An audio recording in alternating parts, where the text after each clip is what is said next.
Now, even as the national capital chokes due to the rising air pollution levels, the Karnataka government is in fact mulling some damage control measures for Bengaluru. If everything goes as per plan, then Karnataka could in fact stop vehicle registrations for at least about 2 years to bring down vehicular population and also reduce emissions.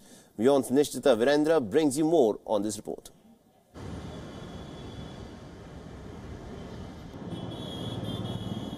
Bengaluru city has been registering progressively high levels of air pollution, especially around the choked junctions. So what is the government planning to do? Home Minister G. Parameshwara, who is in charge of Bengaluru, says the government is planning to stop vehicle registrations for the next 2 to 3 years.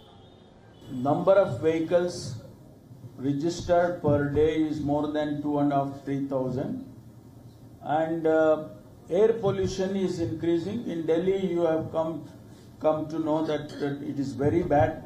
It's beyond acceptable limits.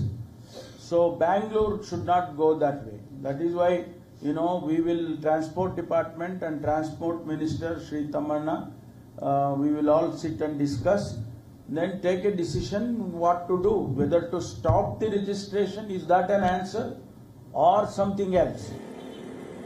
As opposed to cities like Mumbai that have 35 lakh vehicles for a population of 2.2 crores, Bengaluru has a whopping 76 lakh vehicles for 1.2 crore people. With a peak hour speed of 10 kilometers per hour, thousands spend hours stuck in merciless traffic jams. But how feasible is this option? Traffic expert and professor at the Indian Institute of Science, Dr. Ashish Verma says that the government should take up a multi-pronged approach while dealing with the traffic situation. While dissuading private vehicles, the government should also focus on making public transport more attractive. We need to have combination of these, right combinations, so that you reach an equilibrium or a balance where using sustainable modes becomes an attractive option for people. Then only such measures can be sustained over a long time and are practically feasible to. But interestingly, a recent survey by Ola Ease of Moving Report 2018 found that 6 out of 10 respondents were willing to give up their private vehicles and switch to public transport. The Ola survey interviewed 43,000 people across 20 cities. 4 out of 5 respondents said they would prefer sustainable means of transport, yet only 15% used public transport. In Bengaluru, over 55% of the population depends on private transport and cabs for their daily commute. Bangalore, we are registering almost 5 to 5,500 every day. So annually it comes to 6 lakhs, 7 lakhs like that. It is too much for any given city, the Bangalore like that. So Bangalore is growing haphazardly, outwardly, radially and circumferentially. For this reason, roads are not grown.